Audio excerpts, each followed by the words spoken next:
Hello everyone, welcome to our YouTube channel devoted for civil services. तो जैसा कि मैंने कहा था कि अब मैं मेन से रिलेटेड कुछ मुद्दों की बात करूँगी जो कि इम्पोर्टेंट हैं।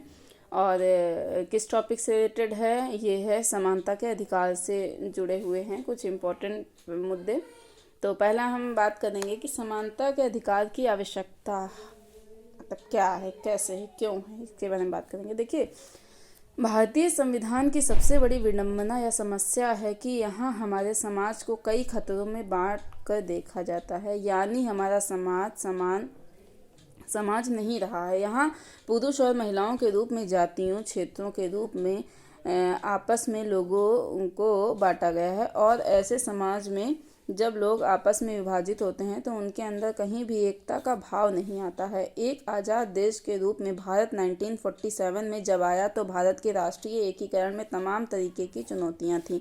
भारत आज़ाद हो गया था, लेकिन दुनिया का कोई भी बुद्धिजीवी दावे के साथ ये नहीं कह सकता था कि भारत ऐसा ही आज़ाद बना रहेगा। यहाँ तक कि दुनिया के बड़े बुद्धिजीवियों का ये मानना था कि आने वाले समय में भारत के कई टुकड़े होने वाले हैं, क्योंकि यहाँ आपस में लोगों के बीच बंधुत्व या समानता की भावना नहीं है।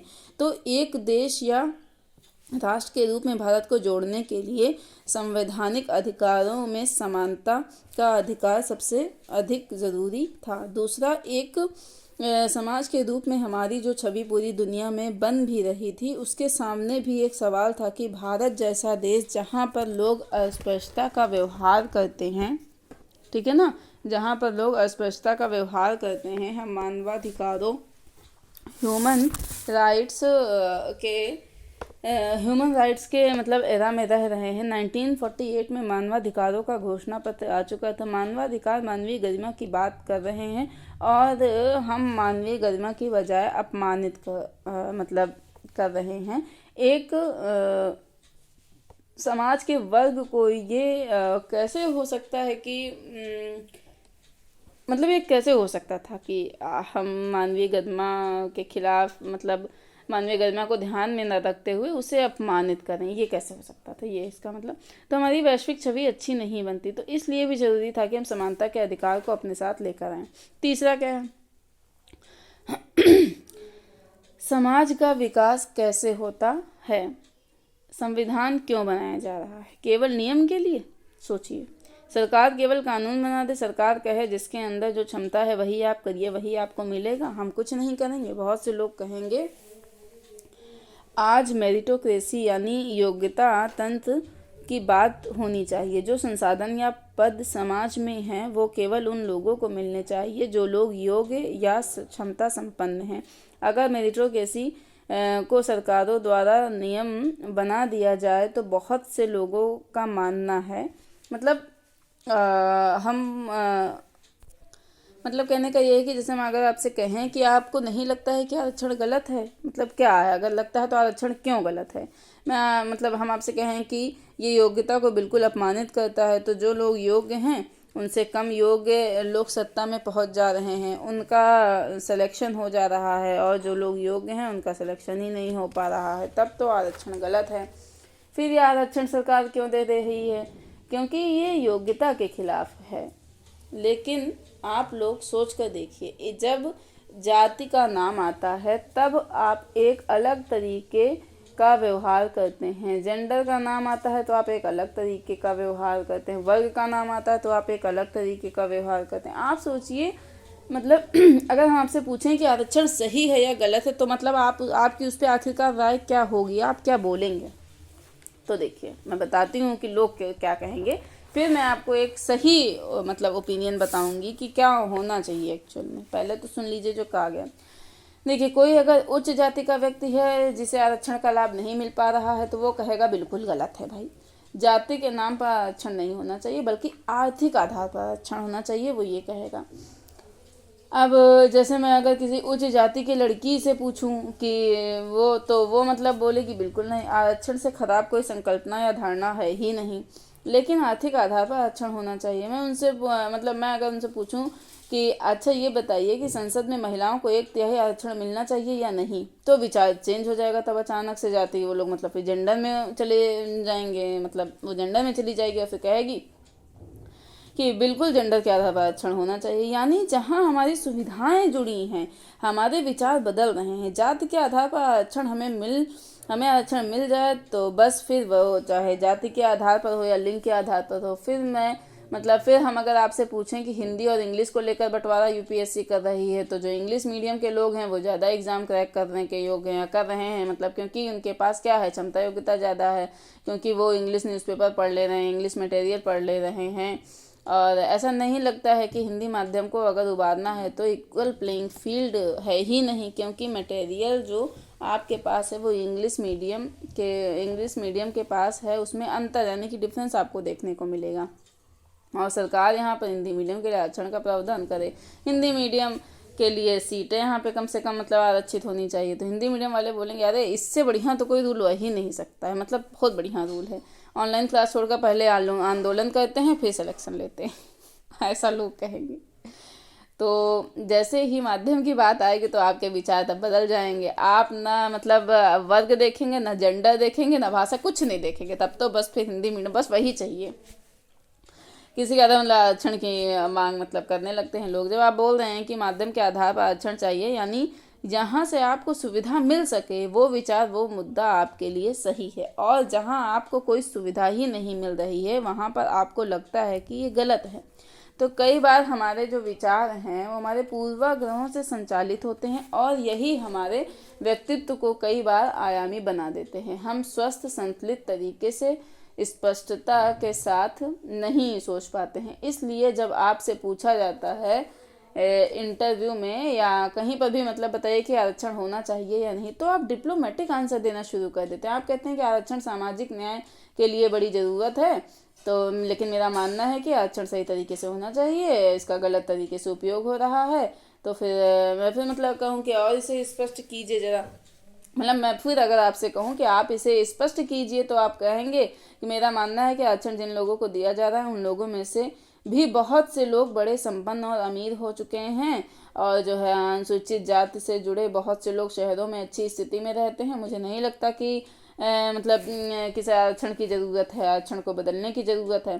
फिर और ज़्यादा दबाव बनेगा तो कहेंगे कि आरक्षण जाति की जगह आर्थिक आधार पर हो तो ज़्यादा बेहतर है। आपके मन मस्तिष्क में कोई स्पष्टता है ही नहीं, सच बात तो ये है। आप पूर्वाग्रहों से ग्रसित होते हैं तो आप क्लियर कट कोई अप्रोच नहीं बता सकते हैं। इसी तरीके से कोई अगर जो है अनुसूचित जाति का बच्चा है और पूछे कि क्या आरक्षण सही है या गलत, तो वो बोलता है कि सर आरक्षण बिल्कुल सही है, या मैडम जो भी पढ़ा है मतलब आरक्षण बिल्कुल सही है। तो वो पूछते हैं कि क्या आपको नहीं लगता कि आरक्षण नीति बदल देनी चाहिए, तो फिर आप कहते हैं कि नहीं, आरक्षण नीति नहीं बदलनी चाहिए, क्योंकि वो आपके हितों से जुड़ा हुआ मुद्दा होता है। तो कई बार स्पष्टता नहीं होती है। हमारे समाज में यह देखा गया है कि जब संविधान बन रहा था तो हमने ये देखा कि जो समाज है वो एक जैसा है ही नहीं, और अगर समाज एक जैसा नहीं है और हमने इसे सीधे योग्यता पर आधारित समाज बना दिया तो केवल कुछ लोग इस दौड़ में आगे निकल जाएंगे और बहुत से लोग समाज में पीछे रह जाएंगे। एक देश के रूप में आप कैसे देश और समाज की कल्पना मतलब करते हैं जहां कुछ लोग ज़्यादा बेहतर स्थिति में हों या समाज का सभी हिस्सा अपेक्षाकृत अपने जीवन को बेहतर रूप में जी रहा हो। अगर हमें दुनिया में सबसे महत्वपूर्ण और विकसित देश बनना है तो हमारे लिए क्या जरूरी है? हमारे लिए जरूरी है हमारे समाज में सभी लोगों का विकास, यानी अंत्योदय, अंतिम व्यक्ति का विकास, जो गांधी जी कहते थे। समाज के अंतिम हाशिए पर स्थित वर्ग का विकास जब तक नहीं होगा तब तक समाज का विकास नहीं होगा और तब तक सर्वोदय भी नहीं आएगा। तो समानता का अधिकार इसलिए जरूरी था कि हमारे समाज में कई लोग हाशिए पर स्थित थे, कई लोग वंचित स्थिति में थे। एक समाज, एक राष्ट्र के रूप में समग्र विकास के लिए उनके साथ सकारात्मक भेदभाव या सकारात्मक संरक्षण की ज़रूरत थी। इसलिए भी हमारे यहाँ समानता के अधिकार का प्रावधान किया गया है। बात समझ में? तो मैंने भी क्या बताया उसको थोड़ा सा आप चाहें तो लिख सकते हैं कि भारतीय समाज पद सोपानिक समाज है, जहाँ पे समाज में व्यक्ति की स्थिति और भूमिका पहले से ही निर्धारित थी। ऐसा समाज बंद समाज होता है जहाँ सामाजिक गतिशीलता का अभाव पाया जाता है। समानता का अधिकार सामाजिक गतिशीलता और प्रगतिशील आधुनिक समाज की पूर्व शर्त होती है। ठीक है ना?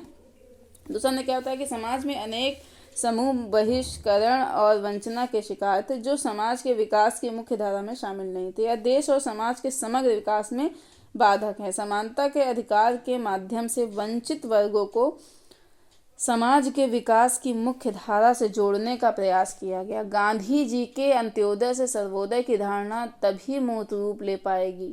बात समझ में आई? समाज में समानता का भाव बंधुत्व की पूर्व शर्त है, जो सामाजिक और राष्ट्रीय एकीकरण के लिए आवश्यक है। फिर हमने चौथा क्या बताया कि समानता की धारणा योग्यता तंत्र पर आधारित समाज की पूर्व शर्त है, जहां समाज में सभी के अवसर तक पहुंच है या हो भारत की वैश्विक छवि को बेहतर करने के लिए आवश्यक है, क्योंकि समानता महत्वपूर्ण मानवाधिकार है, मानवीय गरिमा की आधारभूत शर्त है, जबकि भारतीय समाज में जातिगत विषमता, लैंगिक विषमता और वर्गीय विषमता। ठीक है ना। तो अगर कोई क्वेश्चन पूछे आपसे कि क्या आज समानता के अधिकार की आवश्यकता है या नहीं है तो आप क्या बताएंगे? आज तो समानता के अधिकार की ज़रूरत और बढ़ गई है, क्योंकि आज के समाज में समानता के सामने अलग अलग चुनौतियां आ चुकी हैं। जैसे आज हम डिजिटल असमानता की बात करते हैं। शहरों में तो ठीक है, लेकिन गांव में समस्या है, क्योंकि गांव में नेट ही नहीं चलता है। डिजिटल इक्वेलिटी डिजिटल डिवाइड के रूप में देखा जा रहा है ग्रामीण और शहरी समाज में। हमारे देश में कुछ लोग तकनीक विषमता के शिकार हैं, कुछ लोगों को तकनीक की अच्छी जानकारी है। अधिकांश समाज का हिस्सा फेसबुक, यूट्यूब, इंस्टाग्राम तक सीमित है। उसे मोबाइल उस मोबाइल के एप्लीकेशन फंक्शन को चलाना ही नहीं आता है उन लोगों को। आज के समाज में क्षेत्रीय विषमता हमारे यहाँ बढ़ गई है। उत्तर पूर्वी राज्य बेहद पिछड़े हैं। उत्तर भारत के बिहार राज्य पिछड़ा है, दक्षिण भारत उसकी तुलना में काफ़ी आगे है। आज के समय में भी विषमता के अलग अलग रूप यहाँ देखे जा रहे हैं। जेंडर असमानता भी असमानता आज भी बनी हुई है। क्लास इनइक्वलिटी आज भी बनी हुई है। तो ऐसा नहीं है कि समानता का लक्ष्य हम लोगों ने प्राप्त कर लिया है। इसलिए समानता का लक्ष्य हमेशा हमारी समाज सरकार को प्रेरित करने वाला तथ्य है, और इसलिए समानता के अधिकार को हमारे संविधान में पहले अधिकार के रूप में मान्यता दी गई है। बात समझ में। दूसरा हम बात करेंगे आरक्षण से संबंधित विवाद क्या है। तो देखिए, आरक्षण नीति का उद्देश्य क्या है? आरक्षण होना चाहिए या नहीं? कई बार आप इतने भावुक होते हैं कि आपके विचार राजनीतिक दलों के विचार बन जाते हैं, जबकि यूपीएससी के हिसाब से एक नागरिक के विचार हमको समझना है। एक नागरिक जो होता है वो नहीं सोचता है कि वह क्या है, आपकी पसंद क्या है, नापसंद क्या है। आपकी पसंद नापसंद के आधार पर देश नहीं चल रहा है। देश कानून, लोकतंत्र, नियमों और संविधान के नियमों के आधार पर चल रहा है, और इसलिए आपका जो जवाब होना चाहिए लोकतंत्र के नियमों के अकॉर्डिंग होना चाहिए, संविधान के ढांचे के तहत होना चाहिए, जबकि कई बार आप इससे बाहर निकल जाते हैं। तो पहला जो बड़ा मुद्दा है, आरक्षण क्यों जरूरी है, इसका उद्देश्य क्या था, पहले इसको हम देखते हैं, और फिर यहाँ से हम देखेंगे कि आरक्षण नीति का विकास कैसे हमारे देश में हुआ। तो देखिए, असल में जब देश आज़ाद हुआ और आरक्षण की बात चली तो आरक्षण क्यों बोला जा रहा था? कई लोगों को ये लगता है कि आरक्षण के लिए लोगों को नौकरियां दी जाती हैं। ये बिल्कुल गलत तर्क है। आरक्षण नौकरी देने का कोई जरिया नहीं है। आरक्षण के जरिए किसी की गरीबी को दूर करने की कोशिश नहीं की जाती है। आरक्षण का जो मूल उद्देश्य है वह अलग ही रहा है। हमारे समाज में कुछ वर्ग ऐसे रहे हैं जो सामाजिक रूप में बहिष्कृत रहे हैं। उनके ऊपर तमाम ऐसी नियोग्यताएं आरोपित की गई हैं, यानी डिस्क्वालिफिकेशन लगाए गए। उनकी एक ऐसी रूढ़िगत छवि, स्टीरियोटाइप इमेज बनाई गई कि जहां पर समाज के अन्य वर्ग के लोग उनसे एक दूरी बनाकर रखते थे और वह स्वयं अपने को अधीन या कमजोर मानना शुरू कर चुके थे। इसलिए जब देश आज़ाद हुआ हमने कहा अब सबके लिए सब नियम कानून बराबर हैं। इसके बावजूद समाज के वंचित वर्ग के प्रति जो बेहतर वर्ग था उसके दृष्टिकोण में कोई बदलाव नहीं आ रहा था। आज़ादी के बाद कानून बदले थे, समाज नहीं बदला था। समाज का दृष्टिकोण नहीं बदला था। ऐसा नहीं था कि 1950 के बाद महिलाओं से कहा गया कि अब आप लोग कहीं भी जाइए पढ़ाई लिखाई के लिए, आप लोग अपने घरों में जानकारी इकट्ठा करने की कोशिश कीजिए, आप माँ दादी मतलब कितनी पढ़ाई करी है या फिर पिता आपके मतलब कितने पढ़े हैं। अगर पहले के ज़माने की कोई भी लेडी 8वीं पास हो जाती थी तो वो लोग बताते थे कि मेरी माँ ने 8वीं की परीक्षा पास की, इंटर ग्रेजुएशन तो बहुत दूर की बात हुआ करती थी। ये संपन्न समाज की बात है। उच्च जाति के बारे में बात हो रही है कि जहाँ पर पुरुषों और महिलाओं को शिक्षा में ज़मीन आसमान का अंतर होता था, और अगर वंचित जातियों की बात करें तो वहाँ तो महिलाओं की शिक्षा का सवाल ही नहीं उठता था, इन्हें खेतों और घर के कामों में ही लगा दिया जाता था। तो ऐसा नहीं था कि 1950 में संविधान आया, देश में कानून बना और सब लोग बराबर हो गए। देश में असमानता बनी हुई थी, इसे दूर करना बहुत आवश्यक था। तो ये कैसे होता, ये जो समाज की असमानता थी, कैसे महिलाओं की भागीदारी, कैसे अस्पृश्य जातियों की भागीदारी हो, आखिर ऐसा क्या बदलाव किया जाता कि कॉलेज में टीचर के रूप में अस्पृश्य जातियां आने लगती। आप कहते हैं वहाँ पर शिक्षक की भर्ती होती तो जो लोग योग्य होते उन लोगों को वहाँ पर लाया जाता। लोग कैसे सरकारी नौकरियों के लिए, शिक्षक के लिए, किसी पद के लिए पढ़ाई लिखाई करके मतलब कैसे ऐसा होता। तो लोग कहते हैं कि पढ़ाई लिखाई करके ऐसा होता। जब महिलाओं को पढ़ने का मौका ही नहीं मिलेगा, जब अनुसूचित जाति को पढ़ने का मौका ही नहीं मिलेगा, तो फिर नौकरियों में समानता के अधिकार का क्या मतलब रहेगा। शुरुआती दौर की समस्या और जटिल थी, जितना हम समझ रहे हैं उतनी नहीं थी। मतलब समझ में आया ना, वहाँ पर लोग अपने पास में बैठने ही नहीं देते थे। अस्पृश्य जातियों को अपने आप मतलब घरों के बारे में आप चाहे तो पता लगा सकते हैं। आज से 20 साल पहले जब तक की मतलब पहले तक की स्थिति है कि चाहे जिस जाति के आप व्यक्ति हों, और अभी भी कई जगहों पर होता है, लेकिन आम रूप में 20 साल पहले तक की स्थिति यह देखी जाती थी। अगर कोई वो शेड्यूल कास्ट का व्यक्ति उच्च या ओबीसी के यहाँ आते थे तो नीचे बैठना पड़ता था, उनकी बातों को सुनना पड़ता था, और वहाँ पर कम उम्र के बच्चे भी निम्न जाति के बड़े बुजुर्गों के नाम से संबोधित करते थे, ना कि जिस तरीके से हमें संस्कार बताया जाता है कि ये चाचा दादा काका अब्बा, इस तरीके से नहीं होता था। ये बेहद दुर्लभ शब्दावलियाँ होती थी उच्च जाति के लोगों के लिए। कुछ प्रगतिशील परिवारों को छोड़कर अधिकांशतः समाज की जो सोच रहती थी उसको अधीन मानने की रहती थी। मतलब वो जो लोग थे उन लोगों को अधीन माने जाते थे। जब वे स्कूल में ही नहीं जा पाएंगे, जब वे सार्वजनिक स्थलों पर ही नहीं जा पाएंगे, उनके व्यक्तित्व का विकास हो ही नहीं पाएगा।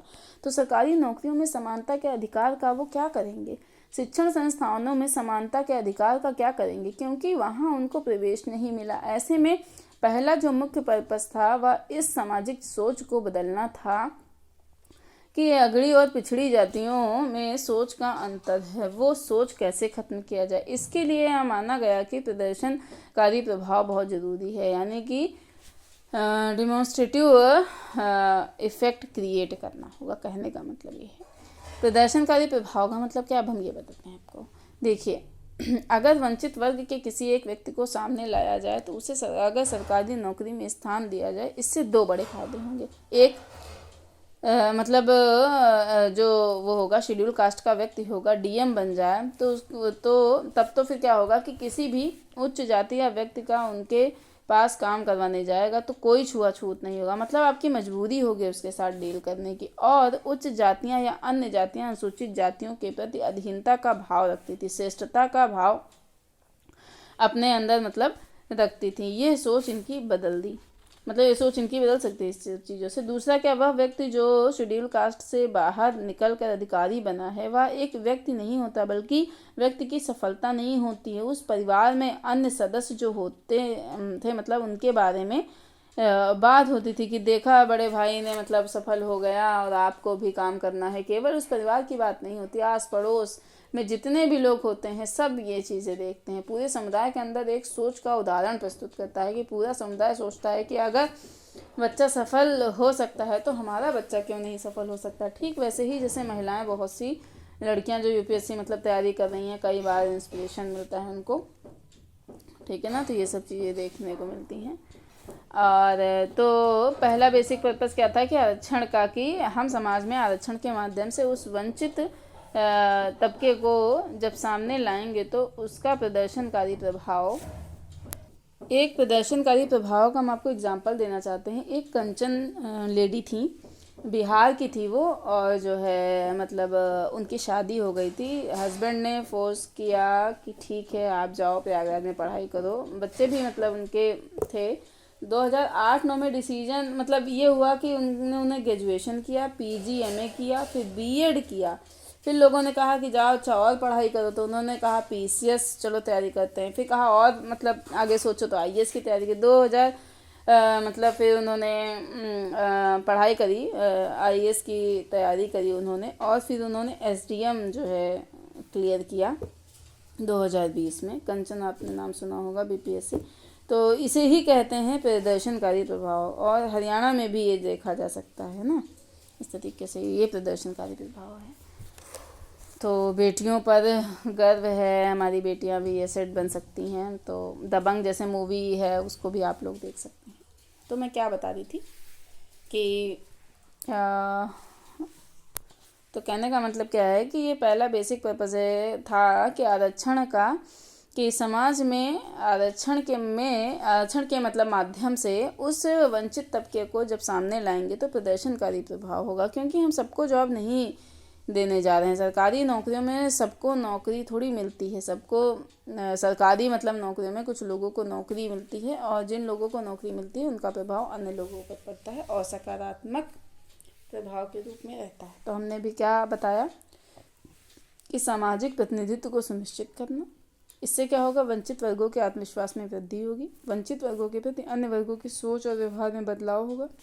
दूसरा हमने क्या बताया कि सामाजिक सशक्तिकरण को बढ़ावा मिलेगा। बढ़ावा मतलब इसे मिलेगा, मतलब इसका क्या है कि नीति निर्धारण और कार्यान्वयन में वंचित वर्गों की भागीदारी को बढ़ावा होगा। इसके माध्यम से वंचित वर्गों के लिए संवेदनशील नीतियों का निर्धारण और कार्यान्वयन संभव हो पाता है। तो सशक्तिकरण यानी एम्पावरमेंट का मतलब हो गया जहां सामाजिक, आर्थिक और राजनीतिक क्षेत्र में नीतियों के निर्धारण में वंचित वर्गों की भूमिका को बढ़ाना। एक होता है कल्याण, वेलफेयर करना, सरकार कल्याण करती है तो सहानुभूति का भाव होता है, हम वहाँ वंचित वर्गों की ज़रूरतों को पूरा करते हैं। और सशक्तिकरण दृष्टिकोण कहता है कि इनको अपनी रोटी कपड़ा मकान खुद प्राप्त कर सकें, इनकी कैपेसिटी को बिल्ड करो। कैसे करो, तो इनको खुद शासन, समाज, अर्थव्यवस्था, राजनीति से मतलब जोड़ो, तब कहीं जाकर ये लोग एम्पावरमेंट होंगे। हमारा ये पर्पस था कि अगर आरक्षण दिया जा रहा है और सरकारी सेवाओं में इनका प्रतिनिधित्व हो रहा है तो सरकारी सेवकों के द्वारा इनकी नीतियों का निर्धारण और क्रियान्वयन रहा है, उनमें इन वर्गों की भागीदारी बढ़ती है। तो मान लिया कि मैंने भी बता ही दिया आपको कि कोई शेड्यूल कास्ट का डीएम है और अन्य जातियों के लोग जो अनुसूचित जातियों की जो समस्या है उतने बेहतर तरीके से नहीं समझ सकते हैं जितने ये समझ सकते हैं। तो समस्या इस तरीके के रहते हैं। तो आपने देखा होगा कि अभी हाल के वर्षों में बदलाव ज़रूर आया है, लेकिन अभी भी है। और पहले तो ये स्थिति ज़्यादा विकट थी जहाँ उनको अलग थलग रहना पड़ता था, सुख सुविधा नहीं थी ज़्यादा, ये सब चीज़ें ज़्यादा थी। सरकारें खास क्षेत्रों में काम करती थी, उनको जो है मतलब जैसे जो एससी जो डीएम होगा अपने वर्ग के प्रति संवेदनशील दृष्टि से निर्णय ले सकता है, नीतियाँ निर्धारित ज़्यादा अच्छे से बेहतर से कर सकता है। इससे उस समाज को लेकर बेहतर तरीके के नियम कानून बन सकते हैं, ठीक है ना। जैसे उसको पता होता है कि किस गांव में क्या है, जन बस्ती है, मुख्य बस्ती कहाँ है, तो मतलब थोड़ा सा बेहतर तरीके से काम कर पाता है। तीसरा हमने क्या कहा कि सामाजिक न्याय को सुनिश्चित करना, यानी कि हाशिए पर स्थित वर्ग को समाज की मुख्य धारा से जोड़ना। सामाजिक न्याय यह कहता है कि समाज में जो लाभ या बेनिफिट है उस पर किसी एक का कब्जा नहीं है, मतलब नहीं होना चाहिए, मतलब अंतिम व्यक्ति का विकास, वंचित व्यक्ति का हाशिएकरण, बहिष्कार खत्म होता है और आरक्षण के माध्यम से सभी लोगों तक लाभ पहुंच पाता। जो वंचित वर्ग का व्यक्ति होता वह भी समाज की प्रक्रिया या मुख्य धारा से जुड़ पाता। सामाजिक लोकतंत्र की स्थापना के चौथा क्या है, सामाजिक लोकतंत्र की स्थापना के लिए वंचित वर्गों में संविधान और सरकार की वैधता को मजबूत किया है आरक्षण ने, ठीक है ना। सामाजिक एकीकरण का माध्यम है, आरक्षण सामाजिक रूपांतरण के माध्यम के रूप में देखा जाता है। अम्बेडकर जी का कहना था कि देश में राजनीतिक लोकतंत्र आ गया है, जरूरत सामाजिक लोकतंत्र की है, मतलब समाज में बुनियादी बदलाव आए और समाज का वह वंचित हिस्सा यह महसूस करे कि ये सरकार हमारे लिए भी है। अगर भारत में अस्पृश्यता बनी रह जाती और भारत आज़ाद हो गया था, धीरे धीरे अंबेडकर की वजह से वंचित वर्गों, दलित वर्गों में लगातार संवेदनशीलता का विकास हो रहा था। तो परिणाम ये आया। अंबेडकर जी और भी कई लोग थे साथ में, मैंने बताया है शुरू में आपको। भारत में कोई आश्चर्य की बात नहीं है कि असामाजिक असंतोष और हिंसा का कारण बनता। एक बड़ा वर्ग यहाँ पर इसी व्यवस्था के खिलाफ विद्रोह कर देता, लेकिन आज अगर उस वर्ग का सरकार या संविधान के प्रति विश्वास बना हुआ है तो इसमें आरक्षण का एक बड़ा योगदान रहा है। तो ये मैंने कुछ बताया आपको। नेक्स्ट लेक्चर में मैं आपको बताऊंगी कि आरक्षण की पृष्ठभूमि और विकास क्या है। ठीक है ना, मैं आपको ये बताऊंगी। आज तो मैंने थोड़ा सा समानता का बताया है और आरक्षण का थोड़ा सा बताया है आपको मैंने।